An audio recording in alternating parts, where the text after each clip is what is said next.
ഹരേ കൃഷ്ണ. എല്ലാവർക്കും മാധവത്തിലേക്ക് സ്വാഗതം. ശ്രീമദ് മഹാഭാഗവതത്തിലെ കഥാഭാഗങ്ങളാണ് നമ്മൾ പറഞ്ഞുകൊണ്ടിരിക്കുന്നത്. ഭഗവാന് ഒരു ഉണ്ണിയുണ്ടായ കഥാഭാഗമാണ് നമ്മൾ കഴിഞ്ഞ ദിവസം പറഞ്ഞത്. ഇന്ന് നമ്മൾ പറയാൻ പോകുന്ന കഥാഭാഗം ജാംബവതീ പരിണയം.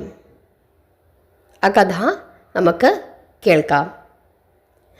പ്രമുഖ യാദവ യോദ്ധാവായ സാത്യകിയുടെ പിതാവാണ് ശിനി.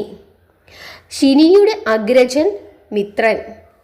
മിത്രൻ്റെ പുത്രനായ നിഗ്നൻ്റെ മകനായി സത്രാജിത്ത് എന്ന ഒരു പ്രഗത്ഭ യാദവ പ്രമാണി ഉണ്ടായിരുന്നു. യാദവരിൽ വൃഷ്ണിവംശജനായിരുന്നു അവൻ. അമിതമായ ധനം ലഭ്യമാക്കുന്നതിനു വേണ്ടി ആ യാദവൻ ആദിത്യഹൃദയ മന്ത്രം ജപിച്ചുകൊണ്ട് സൂര്യഭഗവാനെ തപസ്സു ചെയ്തു.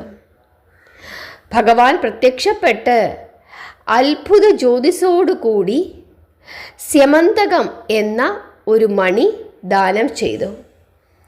ഭക്തിപൂർവം ഇതിനെ പൂജിച്ചാൽ നിത്യവും 8 ഭാരം കനകം വീതം ഇത് പ്രദാനം ചെയ്യും. ഇതാണ് ഇതിൻ്റെ പ്രത്യേകത എന്ന് സൂര്യഭഗവാൻ സത്രാജിത്തിനോട് അരുളി ചെയ്തു. ആ അത്ഭുത മണിയുടെ മഹാത്മ്യത്തെക്കുറിച്ച് മാലോകർ പറഞ്ഞ് മരതകവർണ്ണൻ്റെ കർണത്തിലും അതെത്തി. ഒരു ദിവസം അദ്ദേഹം സത്രാജിത്തിനെ ക്ഷണിച്ചു വരുത്തി വളരെ ഭവ്യതയോടുകൂടി സംസാരിച്ചു. ഹേ യാദവ ശ്രേഷ്ഠ, ആദിത്യദേവൻ അങ്ങേക്ക് സ്യമന്തകം എന്ന ഒരു രത്നമണി ദാനം ചെയ്തു എന്നു കേട്ടു. അതിൻ്റെ മഹാത്മ്യങ്ങളെക്കുറിച്ചും കേൾക്കാനിടയായി. അങ്ങനെയുള്ള ദിവ്യരത്നാദികൾ ഇരിക്കേണ്ടത് രാജഭണ്ഡാരത്തിലാണ്. അതുകൊണ്ട് അങ്ങ് ആ മണി നമ്മുടെ രാജാവായ ഉഗ്രസേനന് ദാനം ചെയ്യണം. അതിന് പ്രതിഫലമായി അങ്ങേക്ക് എത്ര ധനം വേണമെങ്കിലും ഞാൻ വാങ്ങിത്തരാം. അങ്ങേക്ക് ധനമാണല്ലോ വേണ്ടത്. ഇതിന് സത്രാജിത്ത് യാതൊരു മറുപടിയും പറഞ്ഞില്ല. മണി നൽകാൻ ഇഷ്ടമല്ലാത്ത മട്ടിൽ അയാൾ അവിടെ നിന്നും മാറിക്കളഞ്ഞു. എന്നാൽ ശ്രീകൃഷ്ണൻ അതിൽ യാതൊരു പരിഭവവും തോന്നിയതുമില്ല. അങ്ങനെയിരിക്കെ ഒരു ദിവസം സത്രാജിത്തിൻ്റെ അനുജനായ പ്രസേനൻ ആ മണിയും കഴുത്തിൽ കെട്ടിക്കൊണ്ട് ഒരു നല്ല കുതിരപ്പുറത്തു കയറി നായാട്ടിനായി വനത്തിലേക്ക് പുറപ്പെട്ടു. മണിയുടെ മിഴി 5 പ്രഭ കണ്ട് കോപാന്ധനായി ഒരു സിംഹം ഗർജിച്ചുകൊണ്ട് മുമ്പോട്ടടുത്തു.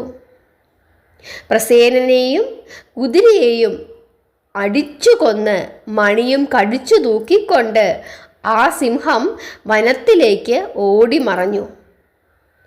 ആ കാട്ടിലുള്ള ഒരു ഗുഹയിലായിരുന്നു വാനരശ്രേഷ്ഠനായ ജാംബവാൻ ആ കാലത്ത് താമസിച്ചു കൊണ്ടിരുന്നത്. പട്ടാഭിഷേകത്തിനു ശേഷം ശ്രീരാമചന്ദ്രനുമായി യാത്ര പറഞ്ഞ് പിരിഞ്ഞതിനു ശേഷം ഒരു ഗന്ധർവ നാരിയെ പ്രാപിച്ച് അവളിലുണ്ടായ 2 കുട്ടികളോടും കൂടി ആ മർക്കടപ്രവരൻ ആ ഗുഹയിൽ അധിവസിച്ചു കൊണ്ടിരുന്നു. ഗന്ധർവാംഗന കാലക്രമേണ ജാംബവാനെ വിട്ടുപിരിയുകയും ചെയ്തു കഴിഞ്ഞിരുന്നു. വളരെയധികമുള്ള പ്രഭയോടുകൂടിയ ഒരു മണിയും കടിച്ചു പിടിച്ചുകൊണ്ട് കാനനത്തിൽ കൂടി ഓടുന്ന ആ സിംഹത്തിനെ കണ്ട് ജാംബവാൻ ചാടിയടുത്ത് അതിനെ വധിച്ച് ആ രത്നം കരസ്ഥമാക്കി ഗുഹയിൽ കടന്ന് തൻ്റെ ഇളയ മകനായ സുകുമാരന് അത് കളിക്കുവാനായി കൊടുത്തു. പ്രസേനൻ നായാട്ടിനു പോയിട്ട് മടങ്ങി വരാതിരുന്നതിനാൽ സത്രാജിത്ത് ഏതാനും അനുചരന്മാരോടുകൂടി കാട്ടിൽ പോയി അനുജനെ അന്വേഷിച്ചു. പ്രസേനൻ കാട്ടിൽ മരിച്ചു കിടക്കുന്നതായി അവർ കണ്ടു. അവൻ്റെ കണ്ഠത്തിൽ അണിഞ്ഞിരുന്ന മണി കണ്ടതുമില്ല. കൃഷ്ണനല്ലാതെ മറ്റാരും ഈ മണി അപഹരിച്ചിട്ടുണ്ടാവില്ല എന്ന് അവർ വിചാരിച്ചു. തിരിച്ചു വന്ന് അവർ കണ്ടവരോടെല്ലാം ആ രഹസ്യം പറയുകയും ചെയ്തു. ചെറുപ്പകാലം മുതൽക്കേ കട്ടും മോഷ്ടിച്ചും നടക്കുന്നവൻ എത്ര വലുതായാലും ആ തസ്കര സ്വഭാവം കൈവിടില്ല. ബാല്യകാലത്തു ശീലിച്ച തൊഴിൽ വാർദ്ധക്യം വന്നാലും മറക്കുകയില്ല. കാഞ്ഞിരക്കുരു എത്ര കാലം പാലിൽ കിടന്നാലും അതിൻ്റെ കയ്പ് മാറുമോ? അങ്ങനെ ശിശുപ്രായം മുതൽക്കു തന്നെ കളവും തട്ടിപ്പും നടത്തി വന്ന ആ കൃഷ്ണൻ ഒരിക്കൽ എന്നോട് ആ മണി ചോദിച്ചിരുന്നു. ഞാൻ കൊടുത്തില്ല. ആ വൈരാഗ്യത്തിന് മണിയും കെട്ടിക്കൊണ്ടു പോയ പാവം എൻ്റെ അനുജനായ പ്രസേനനെ തരത്തിൽ കണ്ടുമുട്ടി അടിച്ചു കൊന്ന് മണിയും കരസ്ഥമാക്കി. ഞാനൊന്നും അറിഞ്ഞില്ലേ രാമനാരായണ എന്ന മട്ടിൽ ചങ്ങാതി ഇങ്ങോട്ട് പോരുകയും ചെയ്തു കാണും. വേലി തന്നെ വിളവ് തിന്നാൻ തുടങ്ങിയാൽ പിന്നെ സ്ഥിതി എന്താണ്? രക്ഷിക്കാനുള്ളവൻ ഭക്ഷിക്കാൻ തുടങ്ങിയാൽ നാട്ടിൽ പിന്നെ എങ്ങനെ പൊറുക്കും? ഇങ്ങനെ അതിക്രമം നടക്കുന്ന ഈ രാജ്യത്ത് ഇനി ജീവിച്ചിട്ട് കാര്യമില്ല.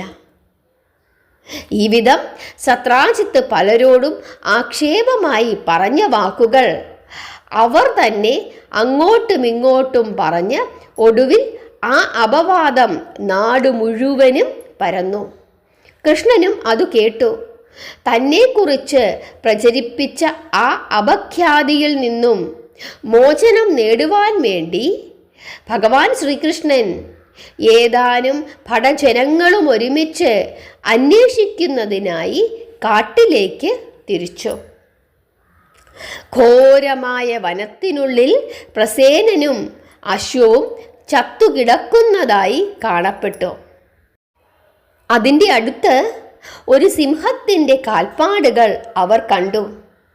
ആ കാൽപ്പാടുകൾ നോക്കി നോക്കി നോക്കി കുറേ ദൂരം ചെന്നപ്പോൾ ആ സിംഹവും അവിടെ മരിച്ചു കിടക്കുന്നതായി ഭഗവാന് കാണപ്പെട്ടു. അതിൻ്റെ സമീപത്തു തന്നെ ഒരു വലിയ കുരങ്ങൻ്റെ കാലടിപ്പാടുകൾ തെളിഞ്ഞു കാണപ്പെട്ടതിനാൽ ആ കേസരിയെ ഹനിച്ചത് ഒരു വാനരനാണ് എന്ന് ധരിച്ചുകൊണ്ട് ആ കാൽപ്പാടുകളെ ലക്ഷ്യമാക്കി അവർ കുറേ കൂടി മുമ്പോട്ട് നടന്നു. അപ്പോൾ അവിടെ ഒരു ഗുഹ ദൃശ്യമാവുകയും ആ കുരങ്ങൻ ആ ഗുഹയ്ക്കകത്തുണ്ട് എന്നുള്ള അനുമാനത്തോടെ കൃഷ്ണൻ അനുയായികളെ പുറത്തു നിർത്തിയിട്ട് ഏകനായി ഗുഹയ്ക്കകത്തേക്ക് പ്രവേശിച്ചു. ഒരു ബാലൻ ആ മണിയും കയ്യിൽ പിടിച്ചുകൊണ്ട് അവിടെ ഇരുന്നു കളിച്ചു രസിക്കുന്നു. ഒരു കറുത്ത മനുഷ്യൻ അടുത്തു വരുന്നത് കണ്ട് ആ ബാലൻ പേടിച്ച് ഉച്ചത്തിൽ നിലവിളിച്ചു. പ്രായാധിക്യത്താൽ കണ്ണുകൾക്ക് തീരെ കാഴ്ച കുറഞ്ഞ ജാമ്പവാൻ സമീപത്തു തന്നെ കണ്ണുകളും അടച്ച് ഇരിപ്പുണ്ടായിരുന്നു. പുത്രൻ്റെ നിലവിളി കേട്ട് ആ വൃദ്ധനായ കുരങ്ങൻ ദേഷ്യത്തോടുകൂടി ഓടി അടുത്തു വന്ന് ഭഗവാന്റെ ഗാത്രത്തിൽ മുഷ്ടി ചുരുട്ടി ആഞ്ഞൊന്നടിച്ചു. ഭഗവാൻ അത് തടുത്തുകൊണ്ട് അങ്ങോട്ടുമൊന്ന് പ്രഹരിച്ചു. രണ്ടുപേരും വിശ്രമമില്ലാതെ പിന്നെ അങ്ങോട്ടും ഇങ്ങോട്ടും മുഷ്ടിയുദ്ധം തുടർന്നു. ശ്രീരാമചന്ദ്ര സീതാപദേ, രാമചന്ദ്ര, നിനക്കു വേണ്ടി ലങ്ക വരെ ചിറകട്ടാൻ മുന്നണിയിൽ നിന്ന ഈ ജാമ്പവാനെ ഒരു മർത്യൻ ഇന്നിതാ കീഴ്പ്പെടുത്തുകയോ? രാമചന്ദ്ര, രഘുവംശത്തിലകമേ, എനിക്കല്ലാതെ മറ്റാർക്കും നിന്നെ ചെയ്യിക്കുവാൻ സാധ്യമല്ലെന്ന് അവിടുന്ന് കൽപ്പിച്ച വാക്കുകൾ വെറുതെയാവുകയാണോ?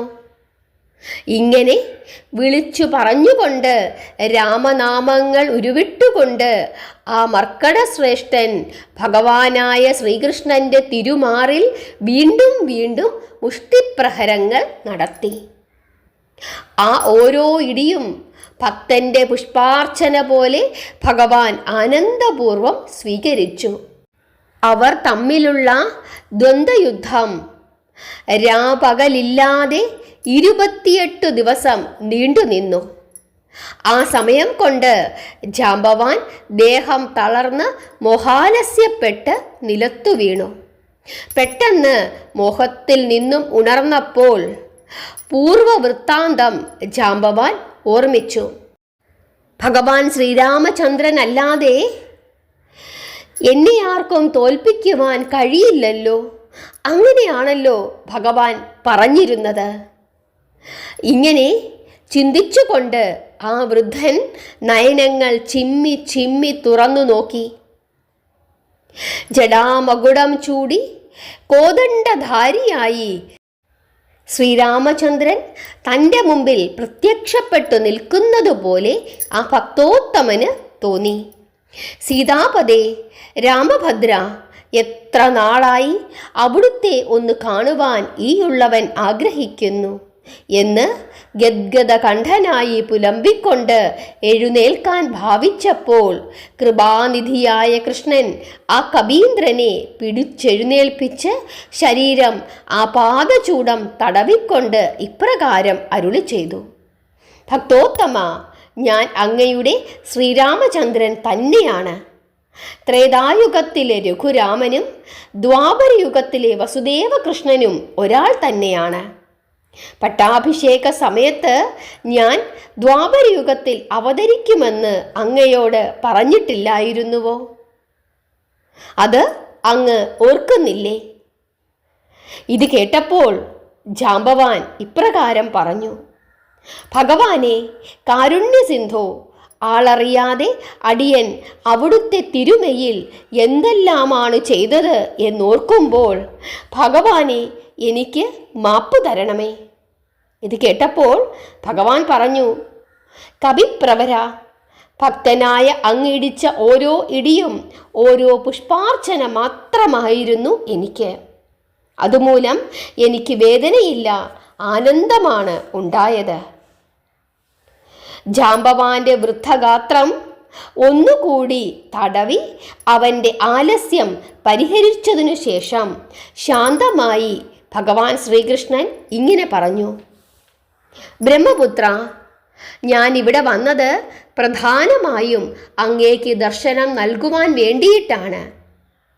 ഒരു യാദവ സത്രാജിത്തിൻ്റെ സെമന്തകമെന്ന മണിയാണ് ആ ദർശനത്തിന് ഇപ്പോൾ കാരണമായി തീർന്നിരിക്കുന്നത്. അങ്ങയുടെ കുമാരൻ്റെ കയ്യിലിരിക്കുന്നത് ആ മണിയാണ്. അത് ഞാൻ അപഹരിച്ചു എന്നൊരപവാദം ആ യാദവൻ നാടു മുഴുവനും പരത്തിയപ്പോൾ അതിൻ്റെ സത്യാവസ്ഥയറിഞ്ഞ് ആ മണി കണ്ടുപിടിച്ച് അവന് തിരികെ നൽകേണ്ടത് എൻ്റെ ചുമതലയായി തീർന്നു. അതിനുവേണ്ടി കൂടിയുമാണ് ഞാനിവിടെ വന്നത്. ഇത് കേട്ടപ്പോൾ ജാംബവാൻ ബാലൻ്റെ കയ്യിൽ നിന്നും ആ മണി വാങ്ങി അകത്തേക്ക് പോയി. അല്പനിമിഷത്തിനകം ഒരു കയ്യിൽ സുന്ദരിയായ കന്യാരത്നവും മറ്റേ കയ്യിൽ സെമന്തകരത്നവുമായി ഭഗവാന്റെ മുമ്പിലേക്ക് വന്നു ചേർന്നു. സച്ചിദാനന്ദ സ്വരൂപനായ ഭഗവാനെ കൃഷ്ണ, ഈ 2 രത്നങ്ങളും ഇനി അങ്ങേക്കുള്ളതാണ്. അവിടുന്ന് സദയം സ്വീകരിച്ച് ഞങ്ങളെ അനുഗ്രഹിക്കണം. ഇവൾ എൻ്റെ പുത്രിയായ ജാംബവതിയാണ്. അങ്ങയുടെ പത്നിയാകുവാൻ വേണ്ടി ഇവൾ ഇവിടെ തപസ്സനുഷ്ഠിച്ചു തുടങ്ങിയിട്ട് കാലം ഏറെയായി. അടിയൻ അവിടുത്തോട് ചെയ്ത അപരാധത്തിന് പ്രായശ്ചിത്തമായി അടിയൻ്റെ മകളെ ഇതാ ഞാൻ ദാനം ചെയ്യുന്നു.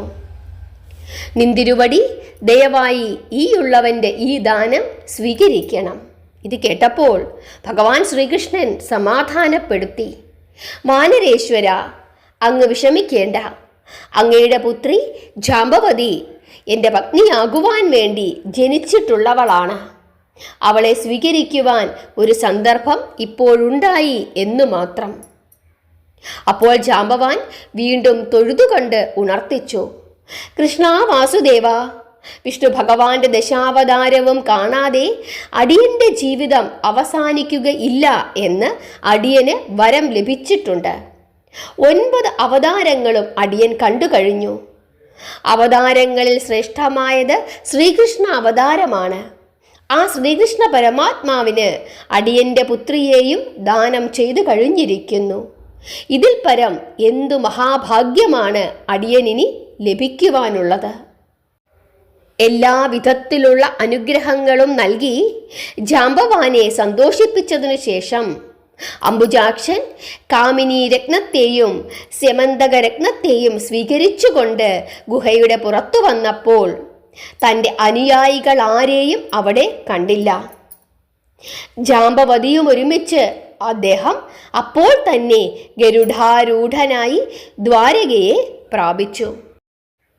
കൃഷ്ണനോടു കൂടിപ്പോയ യാദവന്മാർ 12 ദിവസം ഗുഹയ്ക്കു പുറത്ത് കാവൽ നിന്നു. തങ്ങളുടെ നാഥനെ കാണാതായപ്പോൾ വലിയ മനോവേദനയോടും ഖേദത്തോടും കൂടി അവർ ദ്വാരകയിലെത്തി വിവരങ്ങൾ എല്ലാവരെയും ധരിപ്പിച്ചു.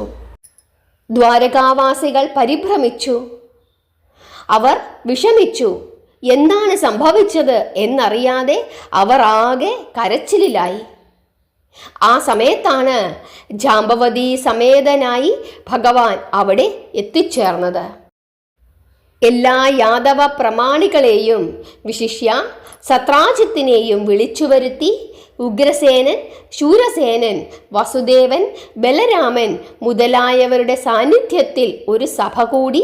ആ സഭാമധ്യത്തിൽ വെച്ച് കൃഷ്ണൻ സ്യമന്തകം നഷ്ടപ്പെട്ട കഥയും വീണ്ടെടുത്ത കഥയുമെല്ലാം വിസ്തരിച്ച് പറഞ്ഞു കേൾപ്പിച്ചു. സർവജനങ്ങളും സത്രാജിത്തിൻ്റെ നേർക്ക് കോപത്തോടുകൂടി ആക്ഷേപം പറഞ്ഞു. സഭാമധ്യത്തിൽ നിന്നും ആ യാദവ നേതാവിനെ യദുകുലപതി അടുത്തു വിളിച്ചു നിർത്തി സ്യമന്തകം അയാളുടെ കയ്യിൽ കൊടുത്തു. താൻ പ്രചരിപ്പിച്ച നുണയെക്കുറിച്ച് ഓർത്ത് അദ്ദേഹം കുണ്ഠിതപ്പെട്ടു. ചഞ്ചലചിത്തനായി സത്രാജിത്ത് തൻ്റെ ഗൃഹത്തിൽ തിരിച്ചെത്തി. താൻ കൃഷ്ണനോട് ചെയ്തു പോയ അപരാധത്തിന് എന്തു പ്രതിവിധിയാണ് ചെയ്യേണ്ടത് എന്നോർത്ത് അയാളുടെ മനസ്സ് വിഷമിച്ചു. ഏതാനും ദിവസങ്ങൾ അങ്ങനെ അദ്ദേഹം വിഷമിച്ചു കഴിഞ്ഞുകൂടി. മനസ്സിനു തീരെ സ്വസ്ഥത ഇല്ലാതായി. ഒടുവിൽ അയാൾ ഒരു തീരുമാനത്തിൽ എത്തിച്ചേർന്നു. തൻ്റെ ഏകപുത്രിയും സുന്ദരിയുമായ സത്യഭാമയെ സ്യമന്തക സമേതം ശ്യാമളവർണ്ണന് പ്രായശ്ചിത്തമായി ദാനം ചെയ്യുക. പല രാജാക്കന്മാരും നാടുവാഴികളും പ്രഭുക്കന്മാരും സത്യഭാമയെ വേൾക്കാനുള്ള ആഗ്രഹത്തോടെ വന്നിട്ട് ആർക്കും അവളെ സത്രാജിത്ത് കൊടുത്തില്ല. ഒടുവിൽ ശതധ്വന്യാവ് എന്നൊരു കീർത്തിമാനായ നേതാവിന് അവളെ വേളി കഴിച്ചു കൊടുക്കാമെന്ന് അയാൾ വാക്കു പറഞ്ഞു. അങ്ങനെ അവർ തമ്മിലുള്ള വിവാഹം ഏതാണ്ട് ഉറച്ച മട്ടിൽ ഇരിക്കുന്ന ഘട്ടവും കൂടിയായിരുന്നു ഇത്. അപ്പോൾ ആ വാക്കും ലംഘിച്ച് കൃഷ്ണന് തന്നെ മകളെ കൊടുക്കണമെന്ന് അയാൾ തീരുമാനിച്ചു. അതനുസരിച്ച് സത്യഭാമയോടും സ്യമന്തകമണിയോടും കൂടി സത്രാജിത്ത് ദ്വാരകയിൽ എത്തിച്ചേർന്നു. ഒരു നിറഞ്ഞ സദസ്സിൽ വെച്ച് മകളെയും മണിയെയും ഭഗവാന്റെ തൃപ്പാദങ്ങളിൽ സമർപ്പിച്ചു. സന്തോഷത്തോടുകൂടി വസുദേവകൃഷ്ണൻ സത്യഭാമയെ തൻ്റെ പത്നിയായി സ്വീകരിച്ചു. സ്യമന്തകമണി അദ്ദേഹം കൈക്കൊണ്ടില്ല. അത് സന്തോഷപൂർവം സത്രാജിത്തിനു തന്നെ തിരികെ നൽകി. അങ്ങയുടെ പുത്രി എൻ്റെ പത്നിയായ സ്ഥിതിക്ക് നാം തമ്മിൽ ഇനിമേൽ മിത്രങ്ങളാണ്. യാതൊരു വിരോധമോ പരിഭവമോ എനിക്ക് അങ്ങയോടില്ല. സന്തോഷത്തോടുകൂടി അങ്ങ് സ്യമന്തകമണിയും കൊണ്ട് സ്വഗൃഹത്തിൽ പോയി സുഖമായി ജീവിക്കുക. മകളെ കാണാൻ ആഗ്രഹം തോന്നുമ്പോൾ ഇങ്ങോട്ട് തീർച്ചയായിട്ടും അങ്ങ് വരണം. ഇങ്ങനെ ഹൃദ്യമായ വിധം ലോഹ്യവർത്തമാനങ്ങൾ പറഞ്ഞ് ഭഗവാൻ സത്രാജിത്തിനെ യാത്രയയച്ചു. ജാംബവതിയെയും സത്യഭാമയെയും ഭഗവാൻ അത്യാഡംബരപൂർവം ദ്വാരകയിൽ വെച്ചു തന്നെ വിവാഹം കഴിച്ചു. ഒരു ശുഭമുഹൂർത്തത്തിൽ അനവധി രാജാക്കന്മാരുടെയും പ്രഭുക്കളുടെയും ബന്ധുജനങ്ങളുടെയും സന്നിധിയിൽ വെച്ചായിരുന്നു ഭഗവാന്റെ വിവാഹം. അങ്ങനെ ജാമ്പവതിയെയും സത്യഭാമയെയും വിധിപ്രകാരം ഭഗവാൻ വേളി കഴിച്ചു. ജാമ്പവതി, സത്യഭാമ എന്നീ പുണ്യവനിതകളെ തൻ്റെ പത്നിമാരായി സ്വീകരിക്കുക എന്നുള്ള രഹസ്യമായ ഉദ്ദേശമായിരുന്നു ഭഗവാനെ മുഖ്യമായും സ്യമന്തകമണിയുടെ അന്വേഷണത്തിന് പ്രേരിപ്പിച്ചത്. അന്ന് ഭഗവാൻ ശ്രീകൃഷ്ണന് 27 വയസ്സായിരുന്നു പ്രായം. ഹരേ കൃഷ്ണ. ഇതാണ് ജാമ്പവതിയുടെയും സത്യഭാമയുടെയും വിവാഹ വിശേഷങ്ങൾ. എല്ലാവർക്കും ഈ കഥാഭാഗം ഇഷ്ടപ്പെട്ടു എന്ന് വിചാരിക്കുന്നു. നിങ്ങളുടെ അഭിപ്രായം പറയുക. അടുത്ത കഥാഭാഗം സത്രാജിത്തിൻ്റെ വധവും സ്യമന്തക മോഷണവുമാണ്. ആ കഥ എല്ലാവരും കേൾക്കാനായി തയ്യാറെടുക്കുക. എല്ലാവരും നാമം ജപിക്കുക, പ്രാർത്ഥിക്കുക. ഹരേ കൃഷ്ണ.